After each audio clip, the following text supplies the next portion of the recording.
Has anybody heard, seen the question, the Q&A about playing some music or something so that people know that they're on?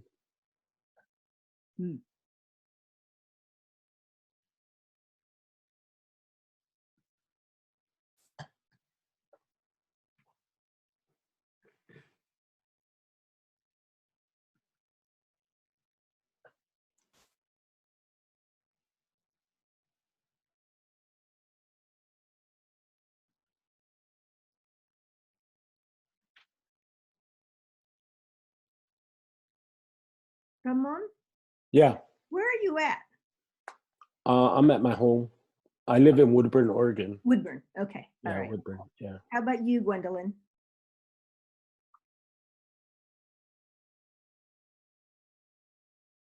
No, can't hear me. Linda, are you in Mount Hood? I'm in Tualatin. Tualatin? Okay. I don't know if you heard me, but I'm in Enterprise, Oregon, at my Enterprise. house. Okay. And David? Kalapuya land. There we go. Enough said. Thank you. Welcome.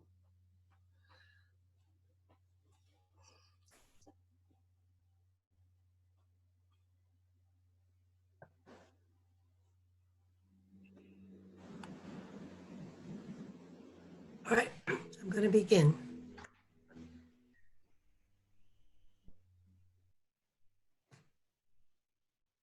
Welcome to the Environmental Justice Summit webinar.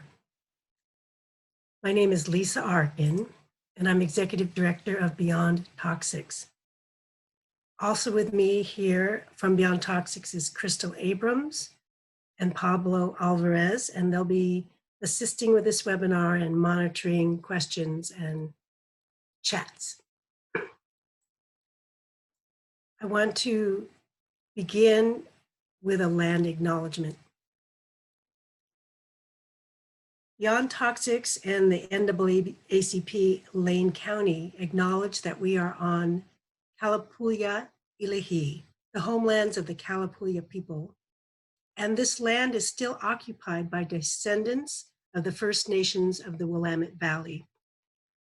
We are honored to share the land and have a part in its safekeeping its resources for future generations.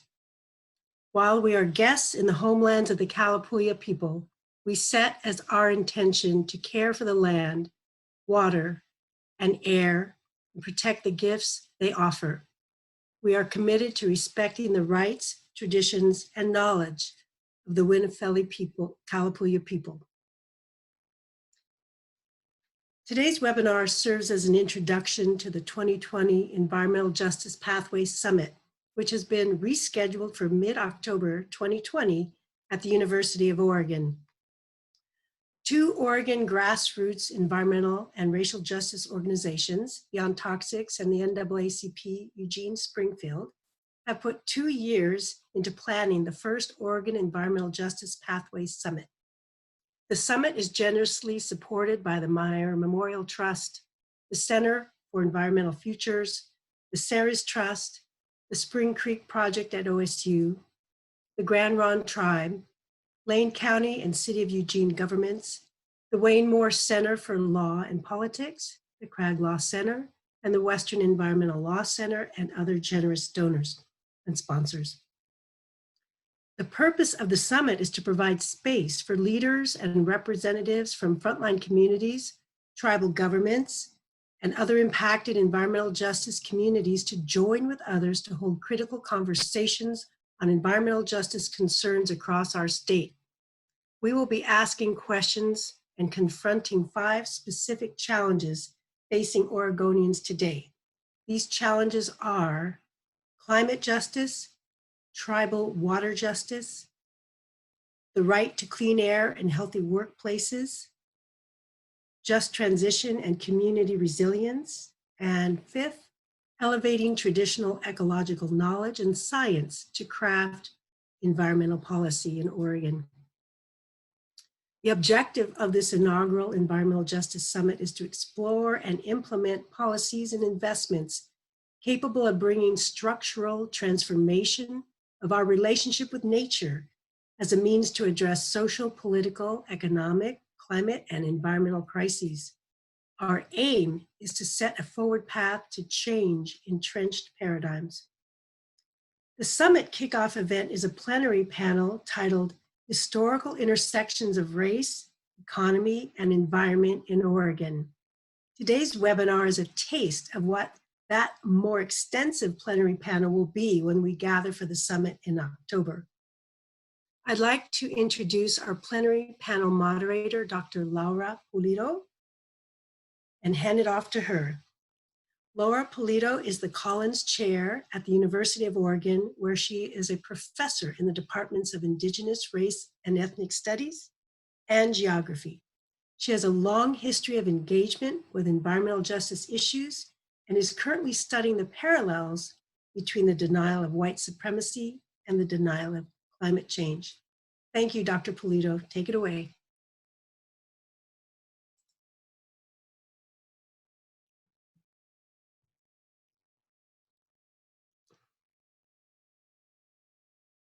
Okay, can you hear me now? All right, I started talking while I was still muted. Shows you about my technological expertise here. Anyway, I'm honored to be here today with all of you, both the panelists as well as a larger audience. And I love the idea that we're having a kickoff event just kind of to give the taste of what is to come when we actually have the summit in our embodied form. Today we were able to pull together a set of panelists I think represent different communities in Oregon, different types of sectors, doing different kinds of important work around community, the environment, politics, and decolonization. What I'm going to do is we're going to have each presenter talk for about 9 or 10 minutes. And then at the end, I'm going to have a moderated discussion with all of the panelists. The 4 panelists are David Harrelson, GWENDOLYN TRICE, Ramon Ramirez, and Linda Tamura. And we're going to go ahead and start with David Harrelson. David Harrelson is a Cultural Resource Department Manager and Tribal Historic Preservation Officer for the Confederated Tribes of Grand Ronde. Go ahead, David. Flus Chisan, Nikanim David Harrelson.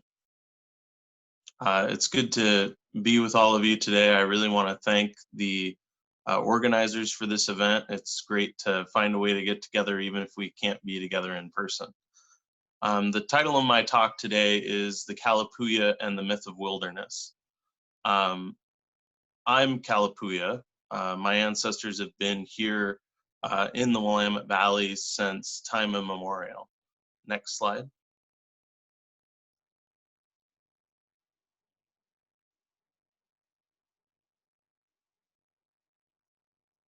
Well, I think we're figuring that out. So while we get to the second slide, I think Pablo's helping me out here. We'll be good.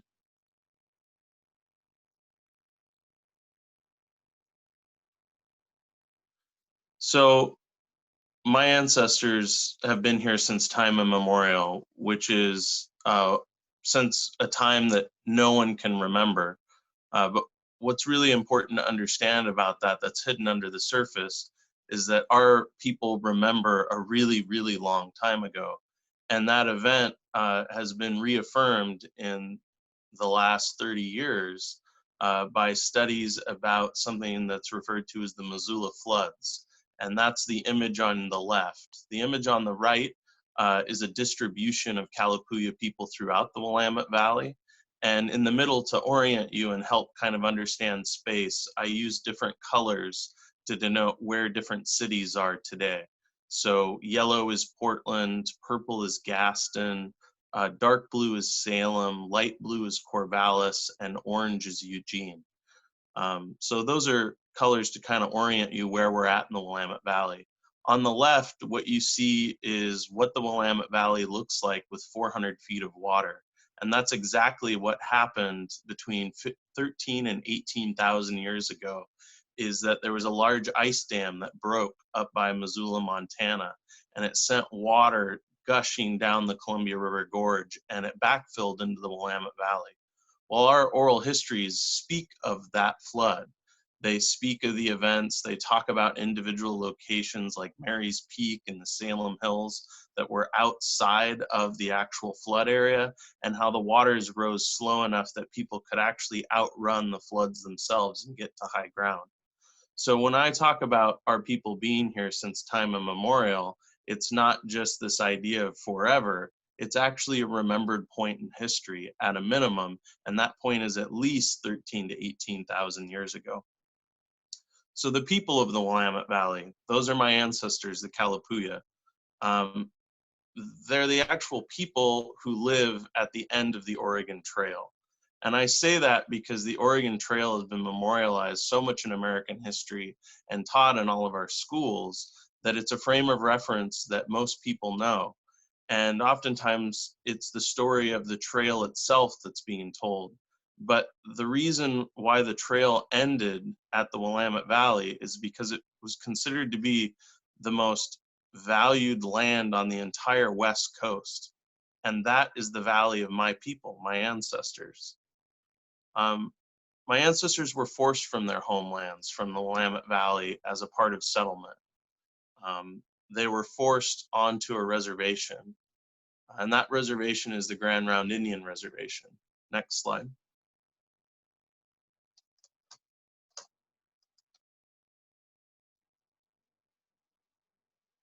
So next slide, we'll see an image by Paul Kane. This painting was done in 1847 by Paul Kane, a early famous Western artist. And what you're looking at is an image of the Willamette Valley. This is the place that was considered the most valued out of any land on the West Coast before gold muddied all that up and sent people all over the place. You can see the open prairies, you see timber. It made perfect for settlement was the perception. But the reason why it was so perfect is because of thousands of years of ancestral land management practices. So as a part of this story of removing Indian people, we signed a treaty with the government, and even to this day, that treaty hasn't been lived up to. You know, sometimes that's referred to as broken promises, but that's work that we still continue to do to have our treaty recognized. And not all Indigenous people have treaties, but there is a treaty that we have. It just hasn't been held up by the government itself. This story of removing people from the landscape that we've managed for thousands of years, it really fits into that narrative of the taming of the West. This idea that individual actions of removing Indian people from the land is there, and that disassociation really comes to inform eventually environmental policy and environmental practices. And that's a little bit about what I want to talk about today. So the next slide.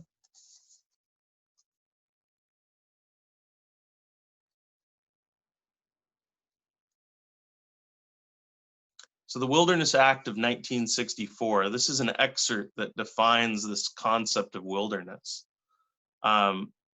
Admittedly, the Wilderness Act was passed as a reaction to a whole lot of practices throughout the US and created by industrialization that created a lot of problems. But it was reactive and it was a response.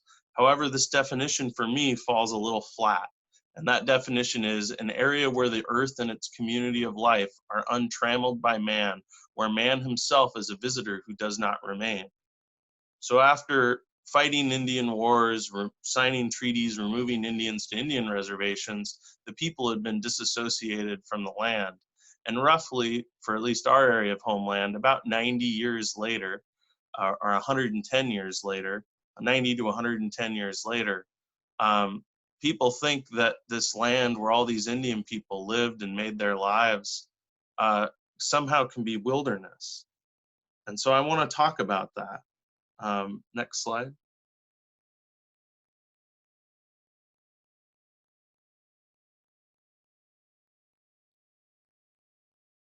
So for me, my ancestors have been here for 13 to 18,000 years. That's over 500 generations of cultural practice on the land. And in the teachings that we're told and the use of resources, that stretches all the way from the highest mountaintops where berry picking camps occur, all the way to the valley bottoms and the rivers, to the coasts themselves. We as Kalapuya have words for the ocean, even though our homelands are in the valley. We have words for the highest mountaintops and our berry gathering areas up in the mountains. There's not a section of land that's untrammeled within our traditional territory. What you see in front of you are 3 images, and they represent 3 different cultural practices that during my presentation, when this conference occurs, I'm going to talk about more specifically, but I just don't have the time today. The first is an image of coppiced plants, and that means that they've been cut back, and that's a primary management strategy. The second image is a whole bunch of camas bulbs that have grown really closely together. And actually by gathering camas over time, you can make it more prolific because you actually spread the bulbs out and then they don't compete with one another. And then the last is a picture of fire. And fire burning has a lot of advantages, but it creates different environmentally desired characteristics in a mosaic landscape. So then for me, the challenge being that if a core tenet of environmentalism and many scientific inquiries is based or rooted in the myth of there actually being wilderness, it really comes to harm the land and the people. It hinders the conveyance of tribal knowledge and knowing into meaningful ways. And for that, I think that we need to address restoration. And what you see in front of you here is Wapato, and it's an example of a dormant Wapato bed that when a levee was actually breached and water was introduced, they didn't even have to add seed to actually get all this Wapato to explode into a huge Wapato field. It was all dormant. It was just resting and it was waiting there. It was waiting there because for thousands of years, our ancestors propagated and managed Wapato, not because it was a wilderness, it was an untouched place. It's because of all this work and the power of seeds to store over time. So as a part of this addressing restoration, I see that a lot of my ancestors, the value that settlers saw, although they didn't associate it with our ancestors of productive fields of traditional foods that made their hogs fat, right? You could release a hog, the settlers say, and they got fatter than anywhere else in the world because of all the acorns and the camas and the roots and all the traditional foods that native people have propagated for so long. As a part of this, we can't just seek to restore things to an idealized way of how our ancestors did things, though. Next slide. And that's because we have new inputs and we also have new desired outcomes. Estimates are probably at the most that, somewhere between 30 to 100,000 Kalapuya people lived in the Willamette Valley at the maximum. There are many cities larger than that in the Willamette Valley today. And so the question is, we can't just seek to restore the whole system because we have different inputs, we have different desired outcomes. We can't burn the valley every single year the way that we used to, right? A lot of people would be affected by that because of smoke. But what we do need to do is we need to learn and we need to understand and we need to translate ancestral teachings. To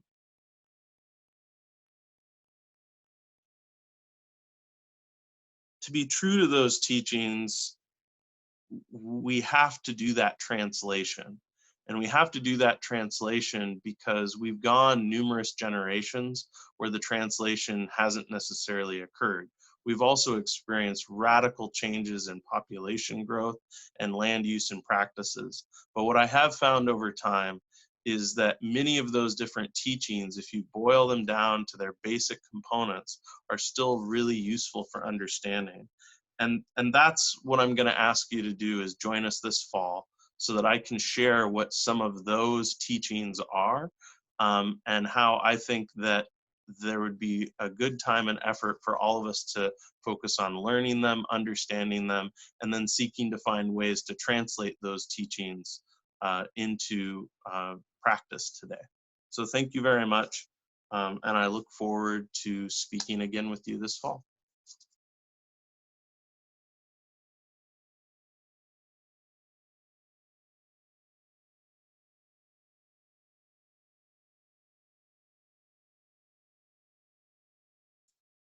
Laura, you are muted.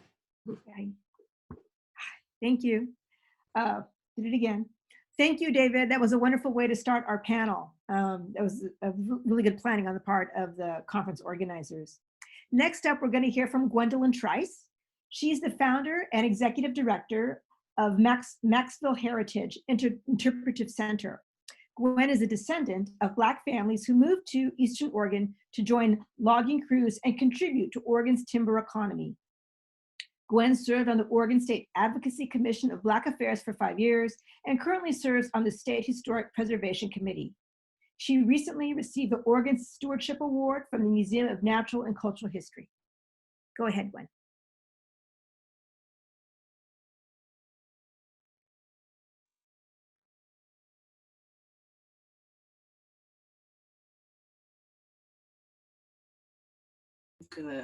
How about now?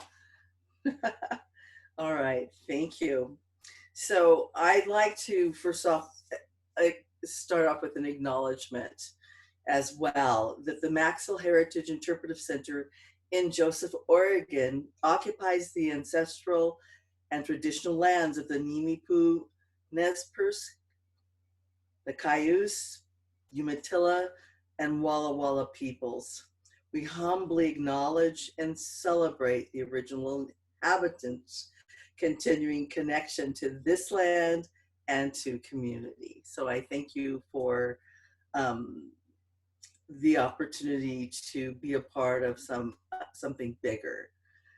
So I just want to start off with just who we are as our organization as far as the timber culture here, and just talk a little bit about where we're located in the state of Oregon. Not very many people know where we're located. Those who've been here before will have something close to their heart that's connected. So if you look at the next slide, you'll see the area where we're connected to Oregon, Wallowa County. Wallowa County is considered a remote county in the state of Oregon. It's a frontier county, so it's not just rural, but it's a frontier county. And in the early 1920s, African-American people were recruited. Experienced loggers were recruited at a time when our Constitution in Oregon prohibited the free African Americans from living, working, and owning land in Oregon. And so if you look at the next slide, it talks about the US Constitution's 15th Amendment. So the Section 1 states the right of citizens of the United States to vote shall not be denied or abridged by the United States or by any state or on account of race, color, or previous condition of servitude. Section 2 states the Congress shall have power to enforce this article by appropriate legislation. So looking at the next slide, Oregon joins as the only state in the Union with its own Oregon's Constitution that states no free Negro or mulatto not residing in the state at the time of the adoption of this Constitution shall come, reside, or be within the state, or hold any real estate, or make any contracts, or maintain any suit therein.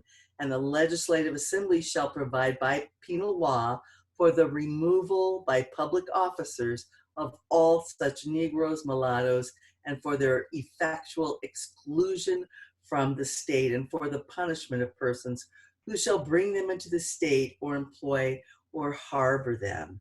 And so that's really, we are unique in Oregon that we're the only state that joined the Union with these laws in place. So looking at the next slide, it tells you the state of Oregon. Oregon had a very strong Ku Klux Klan affiliation. They were a big part of that. So in looking in our areas that around the state, that was the biggest social club of Oregon, was the KKK, that men had their piece in it. Women had a very strong hold in that space, as well as they had, you know, the Ku Klux Klan for children. So it was really considered more of a social club, and it was what connected a lot of the dominant culture of Oregon together.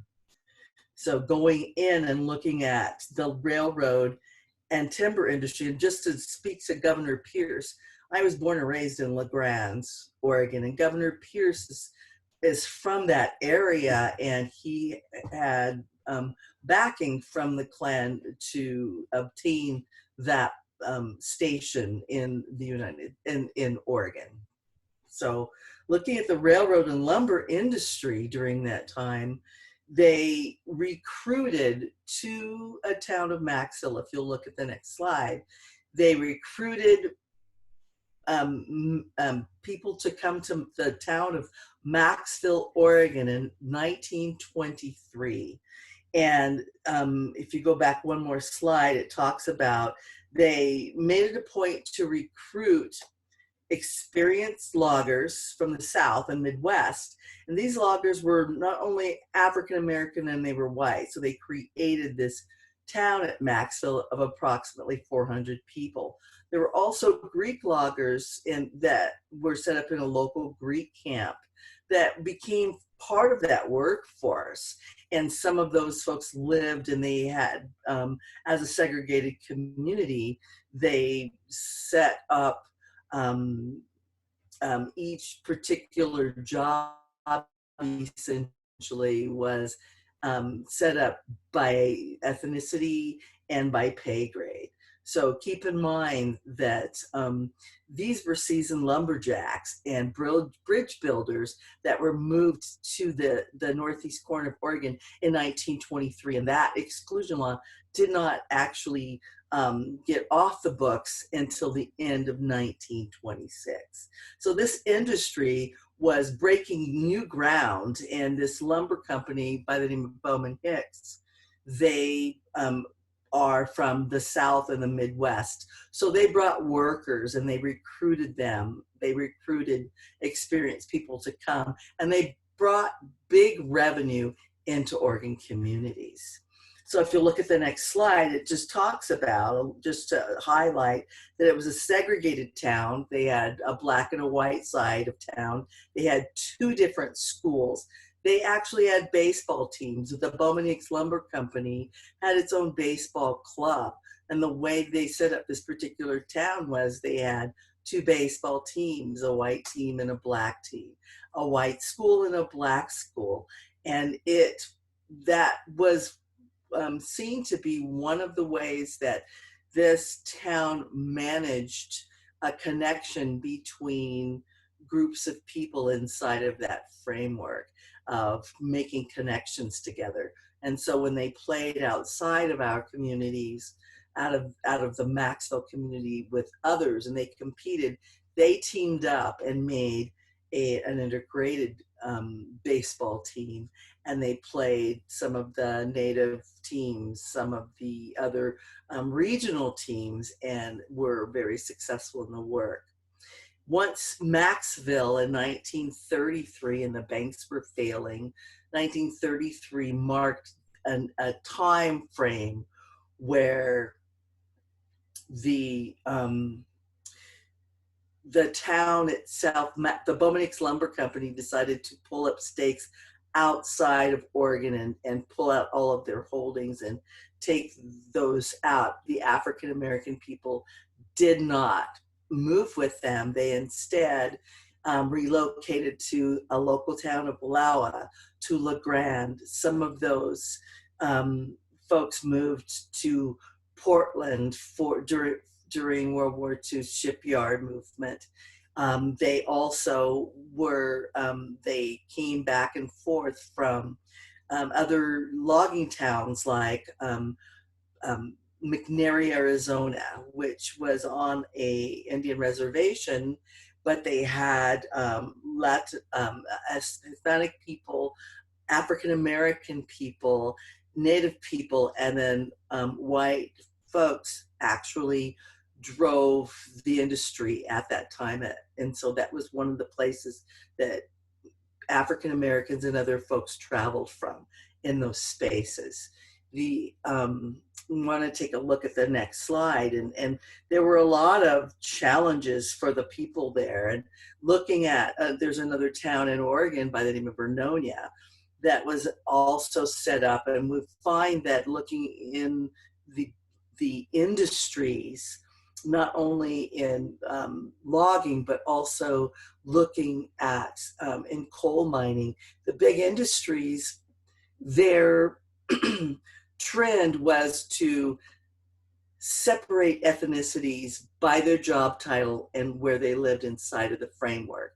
So looking at Vernonia, they had a segregated logging community in Oregon.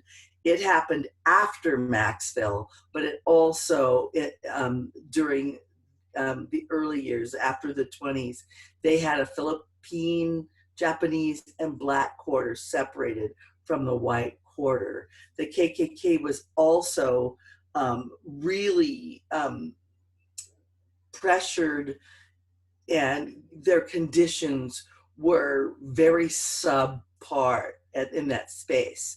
They were in Vernonia, the NAACP stepped in, and a Portland newspaper called The Advocate was a part of creating change to allow those people of color to have a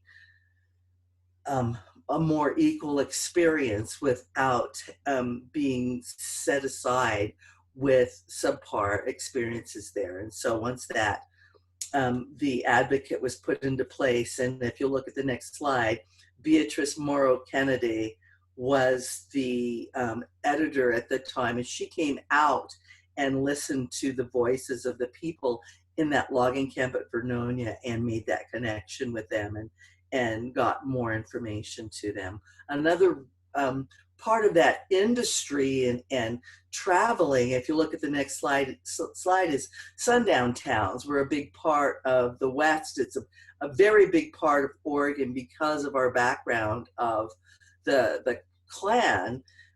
There are thousands of communities kept out, African Americans, Chinese, Jewish Americans, by force, law, or custom. And they also kept out Native people as well. These communities are sometimes called sundown towns because they posted signs reading, "Inward, don't let the sun go down on you in our town." And so that's another big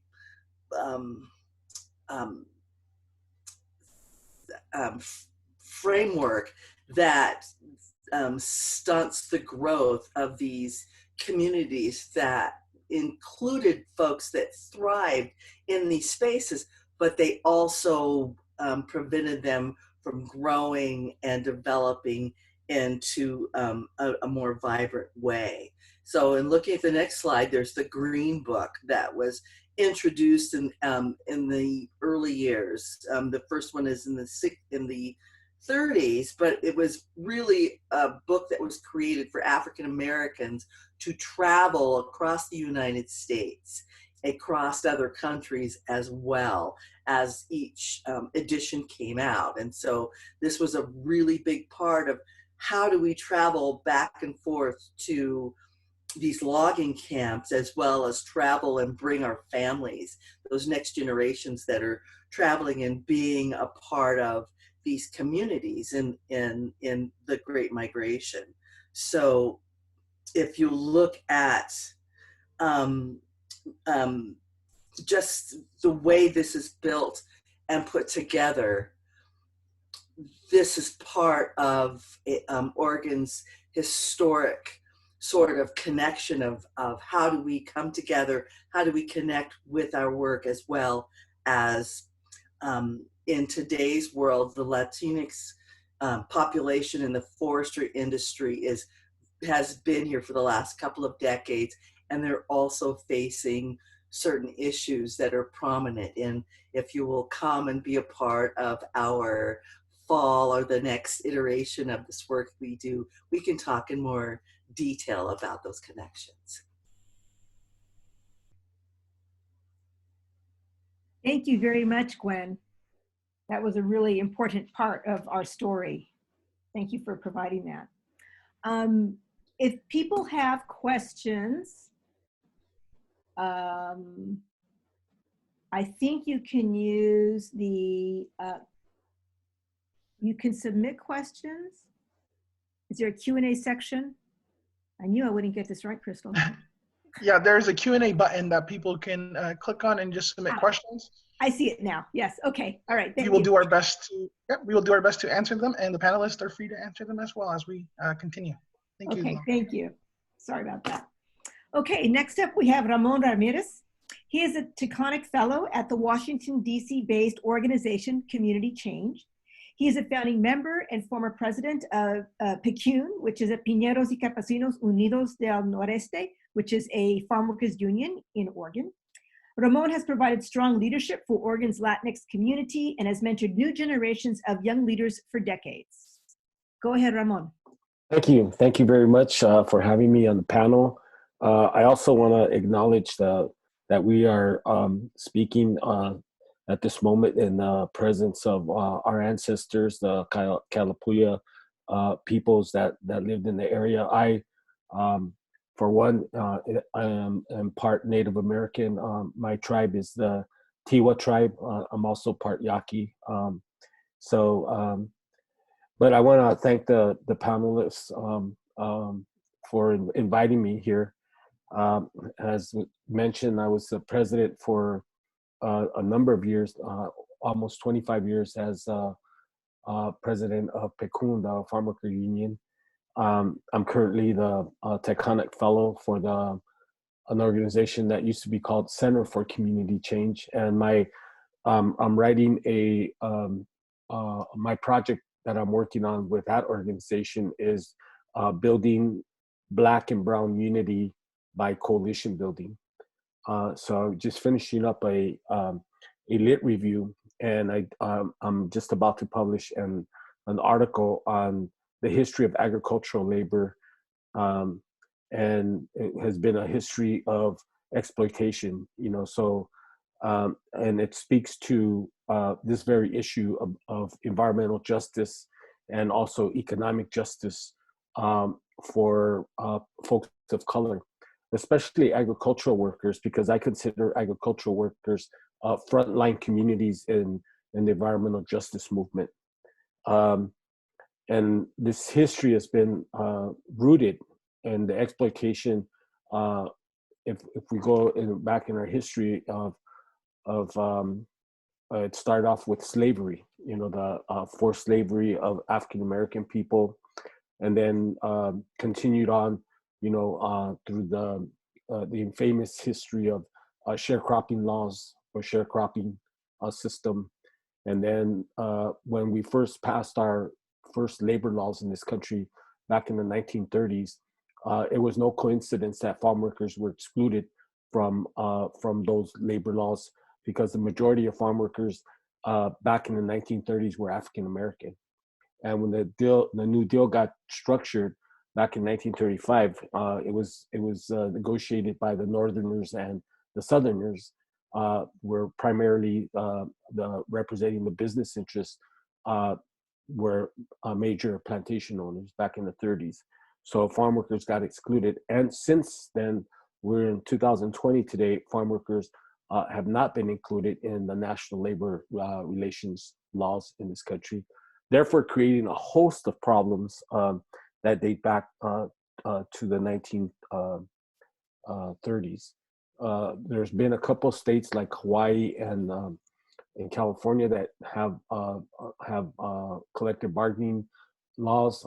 Recently, last year, New York passed a law that giving farm workers the right to collective bargaining, which is a major victory for farm workers there, and the fight for environmental justice. So I want to talk a little bit about what I'll be talking about in the fall, and that is because farm workers are not protected, farm workers work with a series of a host of problems. Not only talking about the lack of representation in terms of collective bargaining, and bad working conditions, bad living conditions.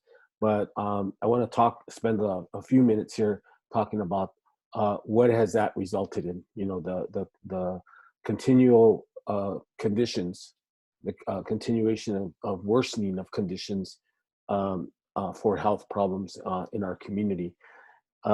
Even though I consider farm workers, the vast majority, I would say 98% of the farm workers are Latinx people. A lot of them are immigrant. A lot of them are indigenous immigrants. So I would consider that, at least in the Willamette Valley, in piece rate crops, meaning crops that are being paid by what you pick. The majority of farm workers, up to about 70% of the farm workers, are undocumented and indigenous. Indigenous from central Mexico or southern Mexico and Central America. And this has resulted in some tremendous environmental justice issues that need to be confronted. And today, we're suffering from a major pandemic that's affecting, majority are people of color, like Africans Americans are being affected by this, but also Latinx people.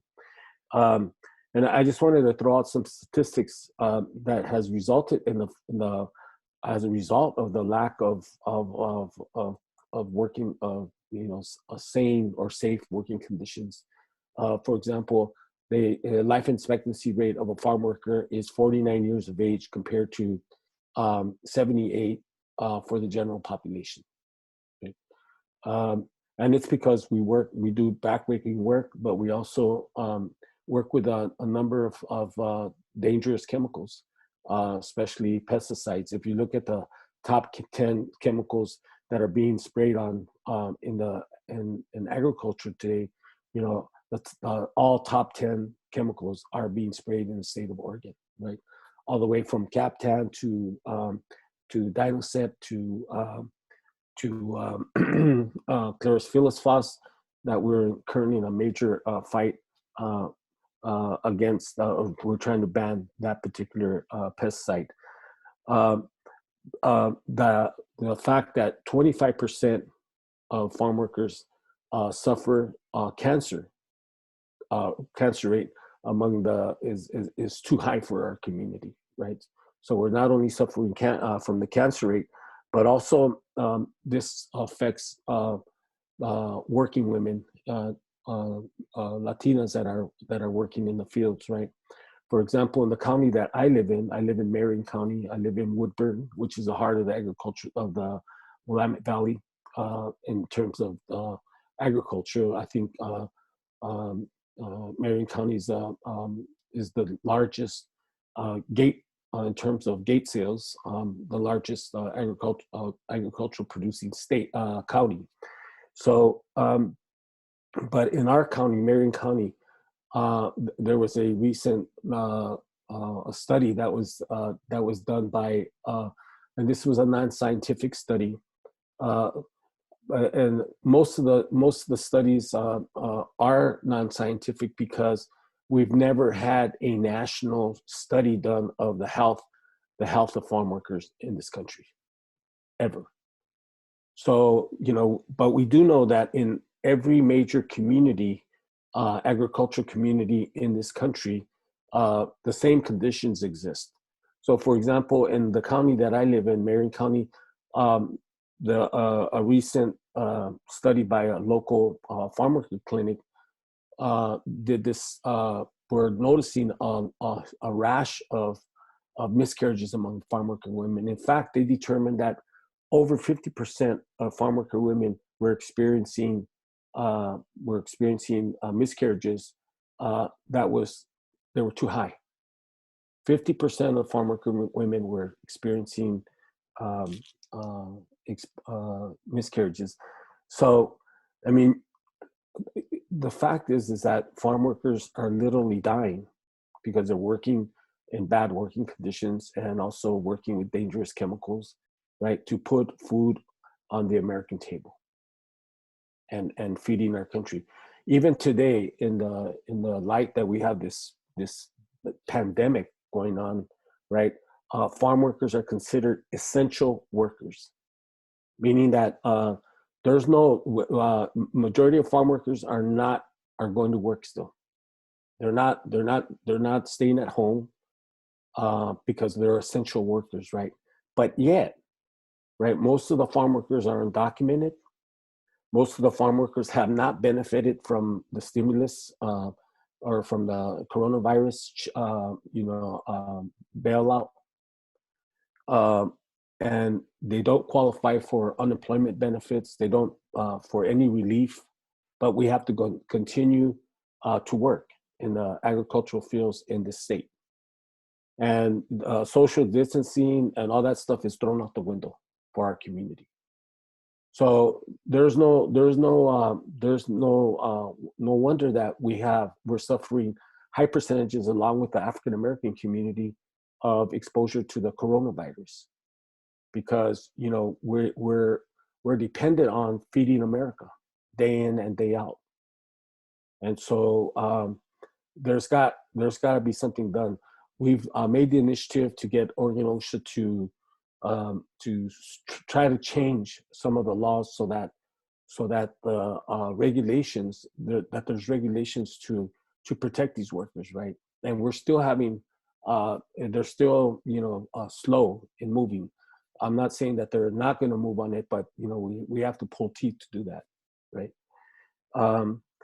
So I think that part of my presentation in the fall is what's the historical background of why farm workers continue in 2020 to suffer really bad working conditions, are not protected in terms of labor laws, continue to have major health problems, right? And yet we're I think America's most important workforce, but yet we're not afforded the same rights and protections that other workers have throughout the country. Our community has come together along with allies to provide alternative funding sources for those affected by the coronavirus. And so, but we're having to do it ourselves. The only state I know of in this country is California, that has their governors come out recently and saying that they're gonna create a fund for these essential workers who provide a valuable service to our country by putting food on the American table. But other than that, no other state has come forward to protect these workers. And in fact, even though we're considered essential workers, these workers are being bashed. Even the current administration is making it really difficult to lower the worker protection standards, to introduce more foreign guest workers into this country, and yet we don't have any protections. So I'll end here and answer any questions you might have. Thank you.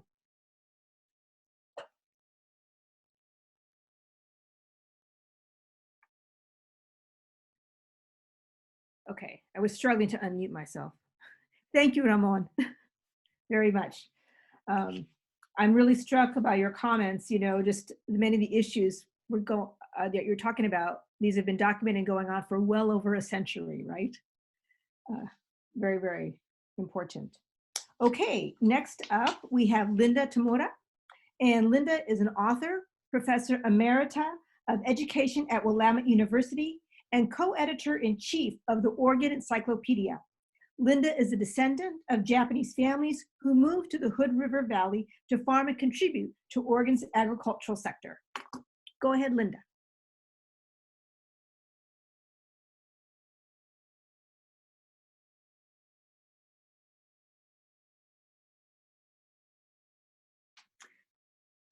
Thank you so much. I'll focus on Hood River in the Columbia River Gorge. from stumps and seedlings to barbed wire and back. I'll use two particular terms.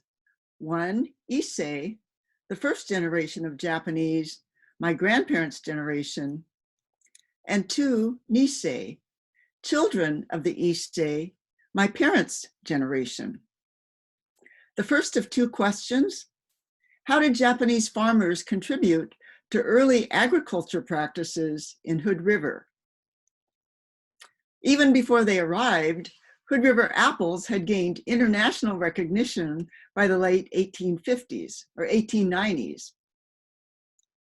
The commercial club touted that you could purchase an acre of land for $150. By the 6th year, you'd make profits. And by the 10th year, that acre would be worth $3,000. So that really lured a lot of East Coasters, especially young Ivy League graduates. Of course, when they arrived in Hood River, they saw the hazards of clearing huge stands of pine and fir. They recognized they'd need to fell the trees, dynamite the stumps, and clear the debris. But these young men were also resourceful. There were about 600 young Issei men working on the Mount Hood Railroad after 1910. So those East Coasters hired the Issei to work on their land, to clearing land. But they gave them an incentive. They told them, if you'll clear 15 acres for me, I'll give you 5 acres. Now, it might have been stump land or brush land, but it was acreage just the same. So young Issei cleared the land. They planted apple tree seedlings, but they also recognized that it took 6 to 10 years for the trees to bear fruit. So they planted strawberries and asparagus as quick cash crops. They also engaged their families. Wives worked with their husbands all day, as did the children. By 1920, 3/4 of Hood River's 351 Japanese population were successful farmers, and 70 of them owned 120 acres. By 1940, they produced 25% of Hood River's fruit. Second question, how did exclusion and racism impact Japanese American farm practices and resources? In 1919, Hood River formed an anti-alien association, and members pledged to neither sell or lease land to Japanese. The next year, Representative Ben Alcott conducted a study of the Japanese situation in Oregon. His conclusion, the Japanese question was more acute in Hood River than any other place in the state. And that contributed to Oregon Governor Ben Alcott's declaration to the legislature that year to curb the growth of Japanese colonies in Oregon.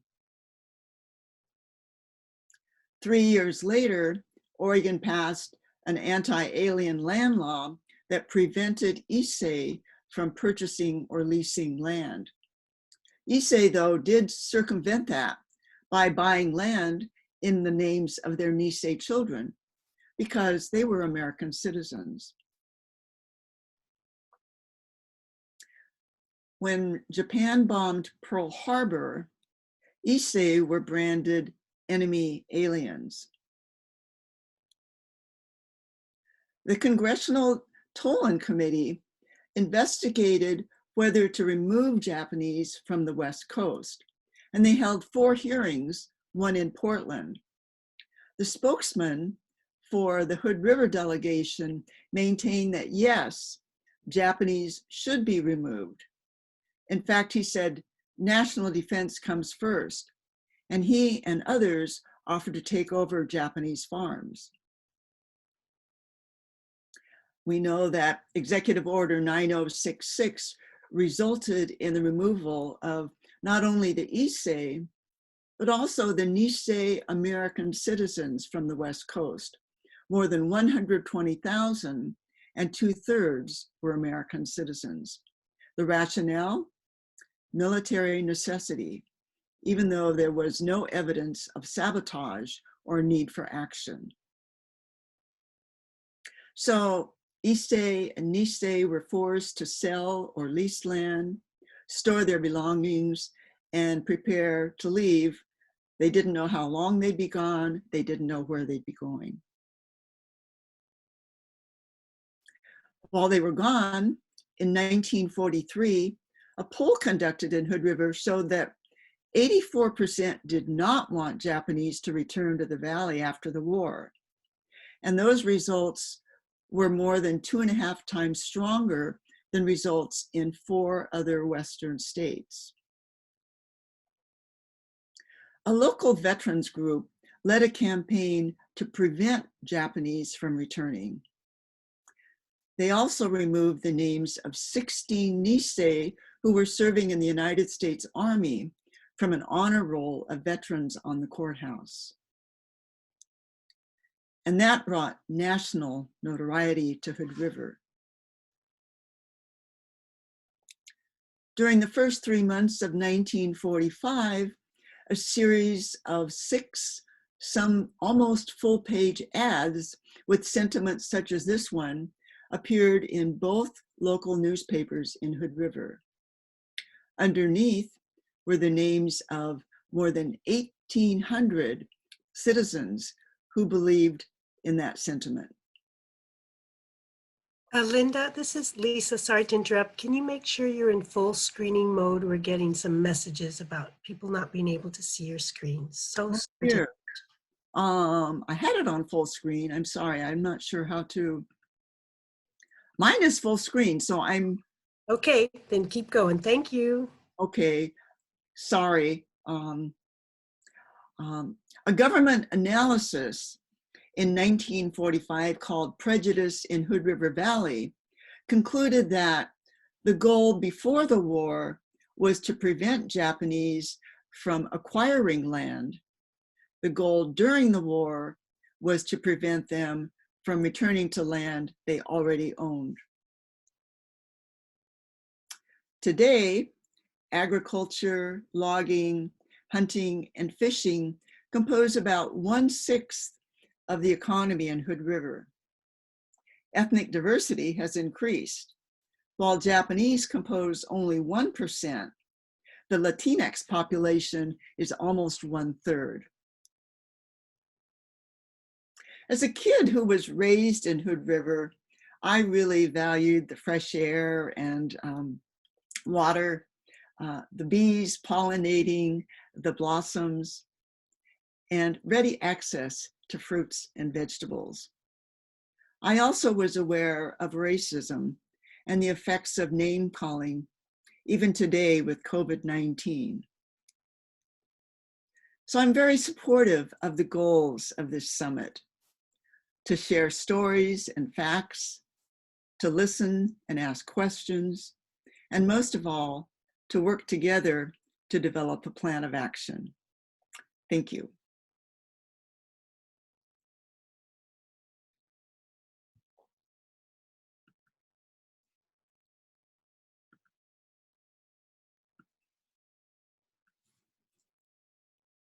Hello? Okay. Thank you. Thank you very much, Linda, for completing that part of our presentation of the panel. Thank everybody. I think what our panelists have done is they've put together a really compelling, and I won't say comprehensive, but it's working towards a comprehensive understanding of the history, the geography, and relationships to nature and the environment that characterize the state of Oregon. If we think about environmental issues as well as problems and relationships as kind of the transformation of nature in all kinds of different ways, we can really see how it's a racialized and colonized process here in Oregon, as well as of course, throughout the entire United States. And we also see how different groups have different kinds of relationships, how they're inserted into the economy, into different kinds of relationships in distinct kind of ways, which lead to different kinds of patterns, such as logging or fruit production or what have you. I think the panelists also, if we put them together, provide also a really compelling evidence for the profundity and the breadth of white supremacy in Oregon, as well as the larger United States, of course. It's really striking in all of these stories about the different kinds of both laws, right, that were passed and in some cases transgressed, the larger practices of colonization and settlement, the continual disregard for the health and well-being of particular populations, right, that we see. One of the things that the panelists didn't talk about, and I won't dwell on it, but I can't help but call it out, is capitalism. We see very powerful stories about how both the state is working with different parts of capital, such as in the agricultural economy, it's timber, not so much, I would say, in the case in terms of the Kalapuya people. I think those are a different set of dynamics we can talk about in terms of a settler state and development in that way. But it's, I think this is a really important thing that we'll be needing to address when we do have our full summit in the, in whenever that is, I won't say, because who knows. I had a couple of questions for each of the panelists, and we also have a number of questions that panelists or the audience members have submitted. I can only address a few of them, but I'm going to go ahead and try to address some questions. My first one is for David, and I was really struck, David, about the importance of wilderness, which of course we know when the development of the US environmental movement, how important the idea of wilderness was to developing an environmental movement, an environmental ethic, if you will, among non-native peoples. So I'm wondering if you could just speak a bit about what the relations have been between wilderness advocates and between the Kalapuya people or other indigenous peoples as well. Yeah, one specific, thank you for the question. It's a good one. And the example that I want to talk about has to do with the Huckleberry Gathering area. So without naming it to draw a bunch of people's attention to it, promise there is an area that used to seasonally have a big Indian berry camp on it of 400 to 1,000 people that would gather there. Today, that is a designated wilderness area, and you're only allowed to have a group of up to 12 people on that site. You also have change in access. So previously, a lot of tribal people, when they had horses, and horses was a part of everyday life, in that transition period, people went up there. But when the area became designated a wilderness area, and cars are the main means of transit today, access became limited because when it became a wilderness area, there were no longer timber receipts to be able to pay for the roads in order to get access. Coincidentally, people also don't have horses, so it actually becomes a really remote area because of our own participation in the capitalist economy, right?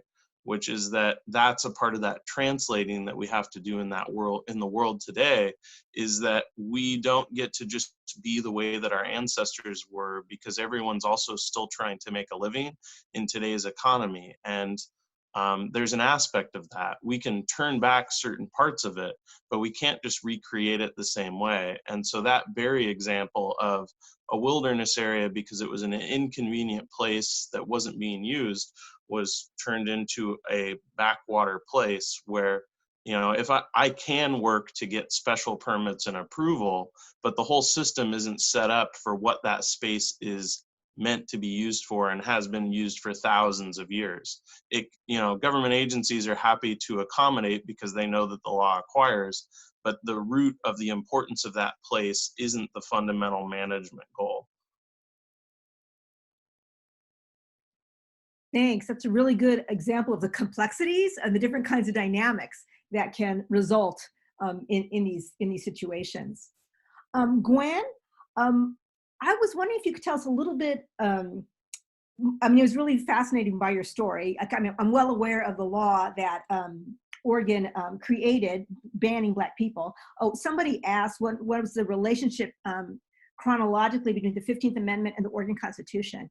And the 15th Amendment was, I believe, passed in 1870, and the Oregon Constitution, well, Oregon became a state, I believe, in 59. So the Constitution was written just before that.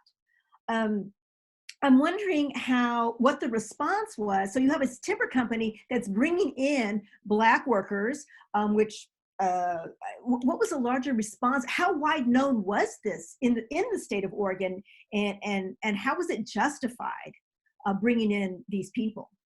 That's a wonderful question, and truly, that's a question that I've gotten over and over again.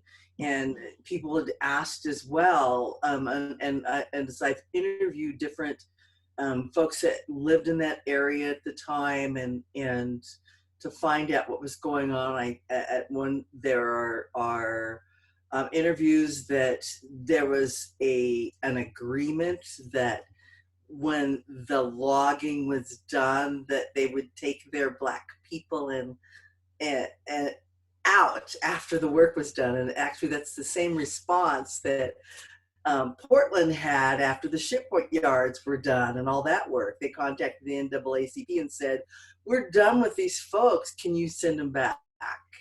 And that's not how it works. And truly, it's sort of that component.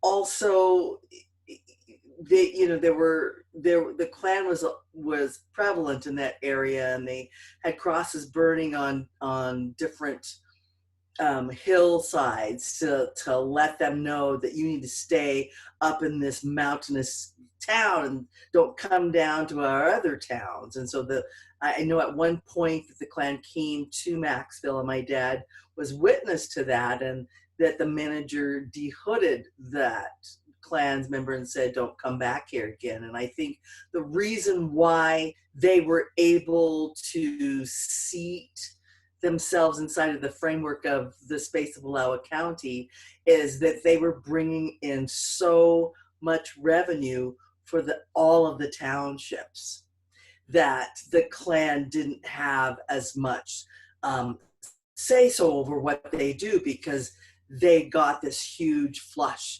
of support and funding through the work that was going on.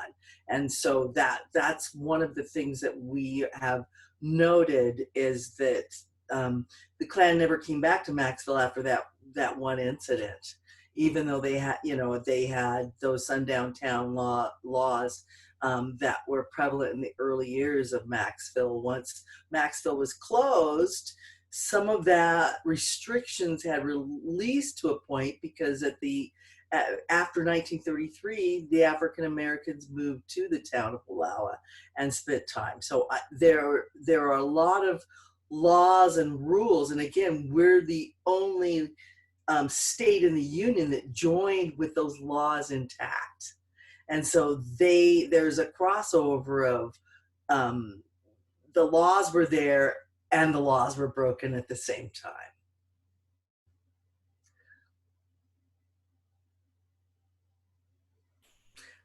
I can't hear you. There we go. Thank you. That was totally interesting. I knew there was a good story there. And Linda, thank you. I had no idea that Hood River was such a hotbed of Japanese American activity here in Oregon. So I really appreciated that. What really strikes me, and this is part of larger Japanese American history, and what we see with Asian people kind of again and again, is the ways in which Asian people can at times be allowed some level of begrudging acceptance, and then bam, the rejection, right? That happens. And this is a really profound, story in terms of what happens in terms of, Japanese American incarceration during the World War II period. And it just strikes me in thinking about this, as part of the environmental justice movement, we talk about being inclusive, we talk about being attentive to, the most vulnerable among us, the need to fight racism. And then we can be moving along in that way, and then bam, you can get this resurgence of white supremacy, like we're seeing today, and like Linda talked about also in terms of an earlier point in time. And there's many others that we could talk about as well. And so some of the questions that I'm getting here on the from the Q&A from the larger audience is thinking about climate justice and about climate change. And how do we move ahead and try to create just a just movement for climate change when we also have to contend with these sporadic upheavals? Oh, I shouldn't say they're sporadic, who knows how long they're going to last, but with these upheavals in overt white supremacy in what we're living with now and what you talked about. Do you or any other panelists have any thoughts about that? Wow. That's the goal of this summit for sure. One of the things, going back to your comment about ethnic minorities being welcomed and invited, actually that's exactly what happened. The Issei, when they first came to Oregon and to Hood River, were hired for jobs that no one really wanted. They were more difficult. They were also paid less than other immigrants, but they accepted them because the pay was twice what they would have gotten in their home country. So they were willing to work hard. There was a saying called gaman, you gotta persevere. And that's exactly what they did. At the same time, where there was so much discrimination, so much persecution, there was a small group of those, they were called the Society for Liberty and Justice for All, taken from the last words of the Pledge of Allegiance. And it was a very small group of people who believed that they were being persecuted, who stood up for them, who offered to meet them at the train station when they came home. They offered to drive their trucks to the packing sheds because often their fruit would not be accepted. And they were willing to stand out and speak up. And that was what was really important. So in many ways, that's the focus of this summit.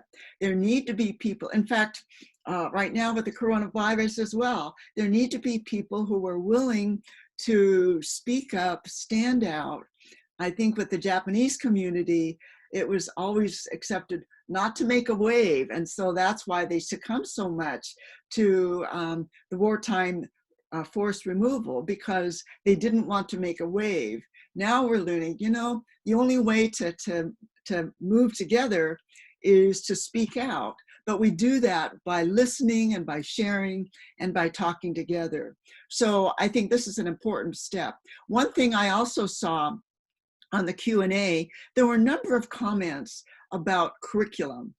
And as an educator, I think that's fantastic to see. I would suggest, before something formal comes up, that I love the inquiry process. And teachers might begin by asking students to raise questions, or also to find images of destruction or concerns, and show those images to the students, have them raise questions about what they're wondering about, and then provide resources that can be evidence that they can begin to investigate. So the students are learning those study skills, and we're all working together toward the same goal at any age. Great, thank you so much. I took really two key things from what you said about gaman. Am I saying it right? Right? Persevering against white supremacy and allies. Super important. Thank you. Ramon, you have a whole slew of questions here on the Q&A. I'm just warning you. I will not be able to address all of them.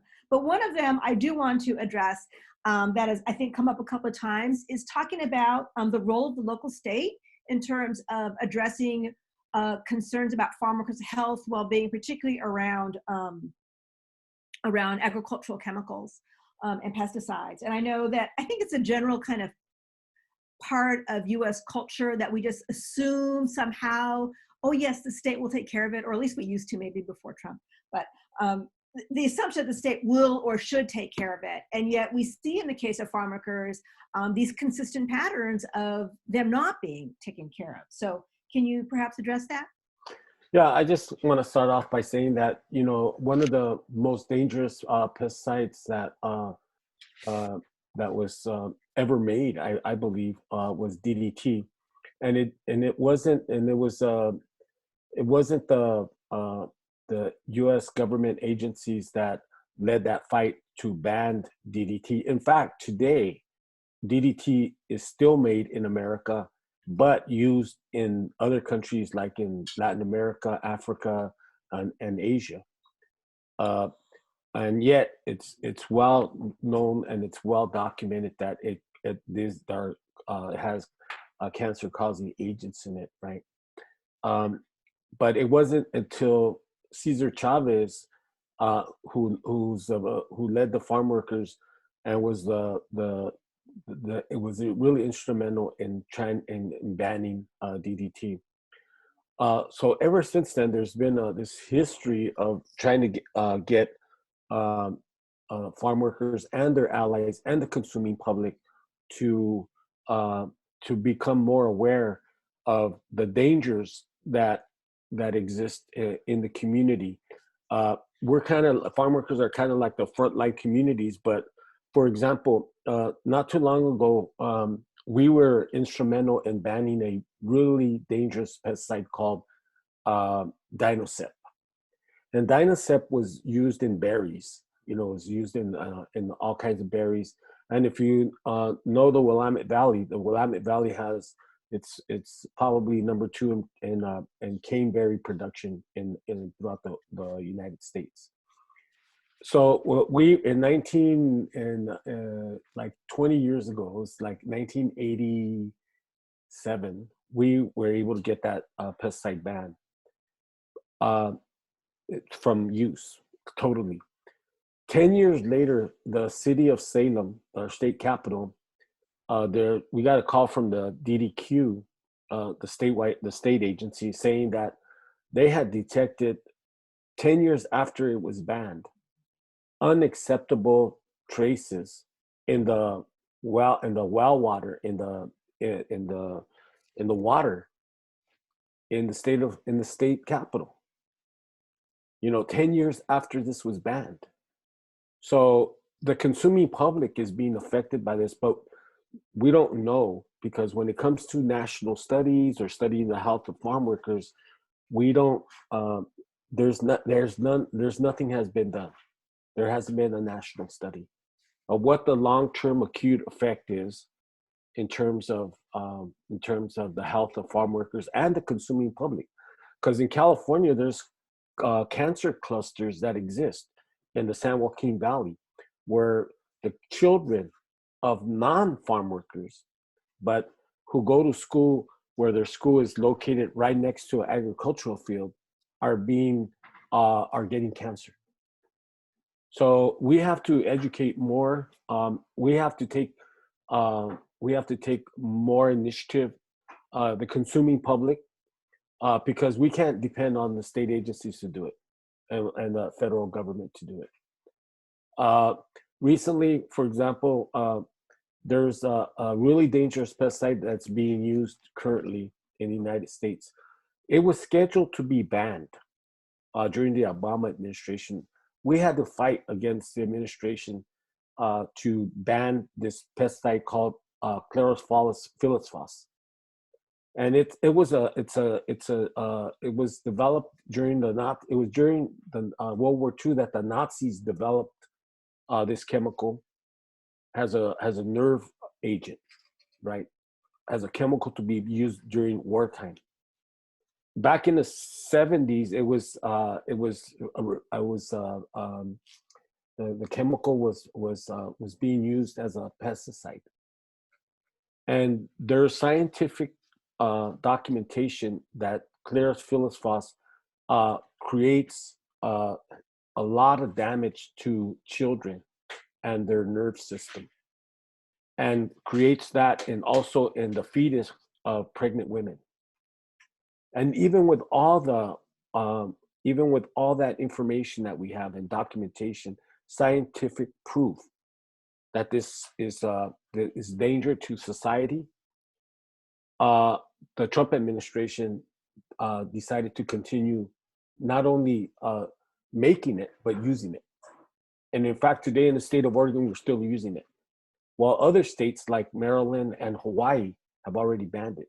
California I believe has considered a ban on Claros philosphos. So we need to like not only get on our state agencies, but on our governor and on our legislative body to like really ban this chemical called Claros philosphos, because it's creating a lot of damage. Now, we are the people that are going to do that. Frontline communities, farm workers, and our allies are going to be the ones that put political pressure, and there'll be a bill. And I know Beyond Toxics is working with PCUN and other farm worker groups to ban that particular chemical.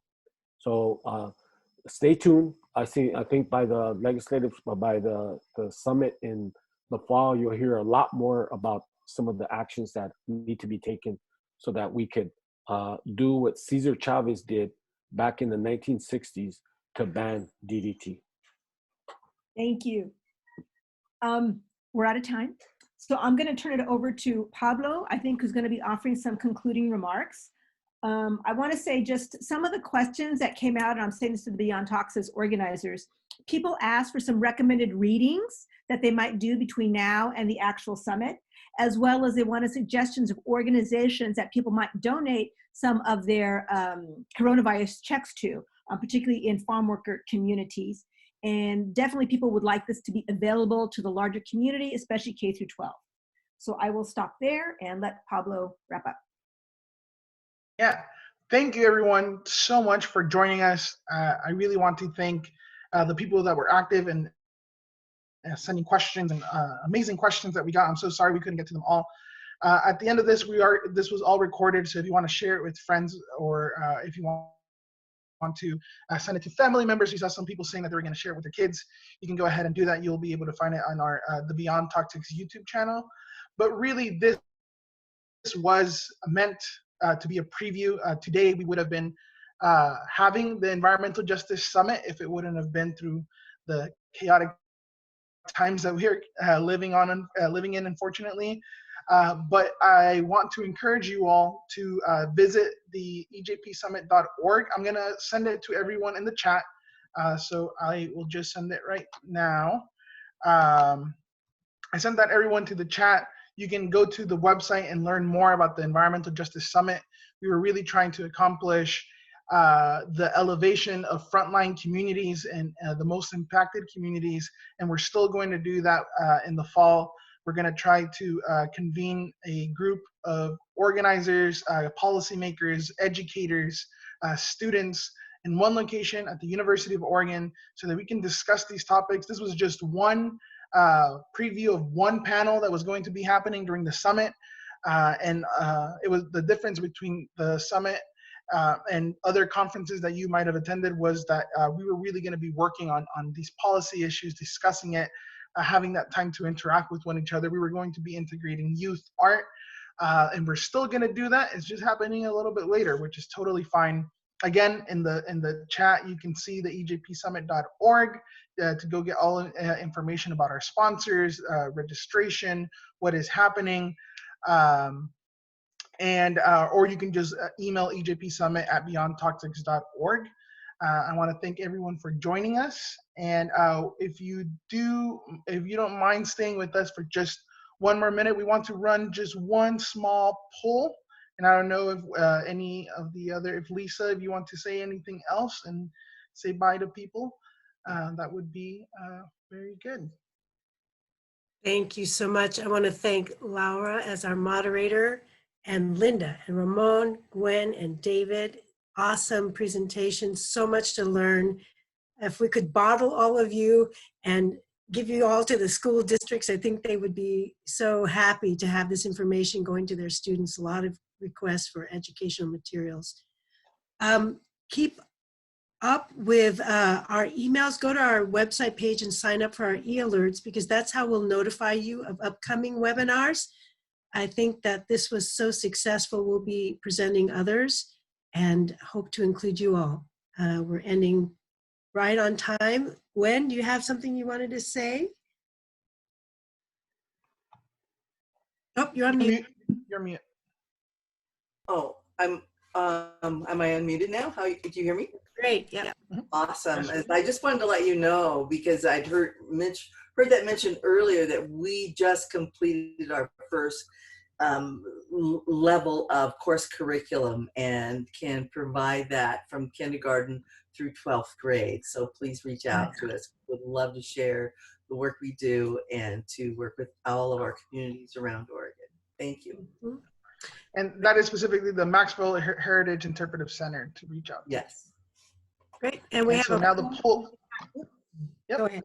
Poll is going up. So if you all want to answer that, that would be very helpful for us. And once you're done answering, please go ahead and enjoy your days. It's a very beautiful sunny day here in the Willamette Valley, and I hope it is where you are too. Thank you so much for joining us. Thank you to the moderator, the panelists, and hope you have a great day.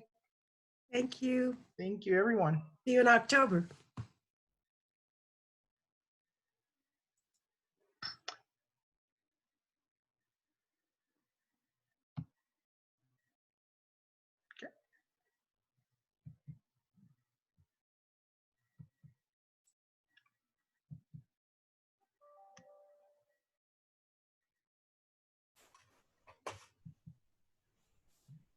Awesome. Thanks, y'all. That was great. I'm gonna end.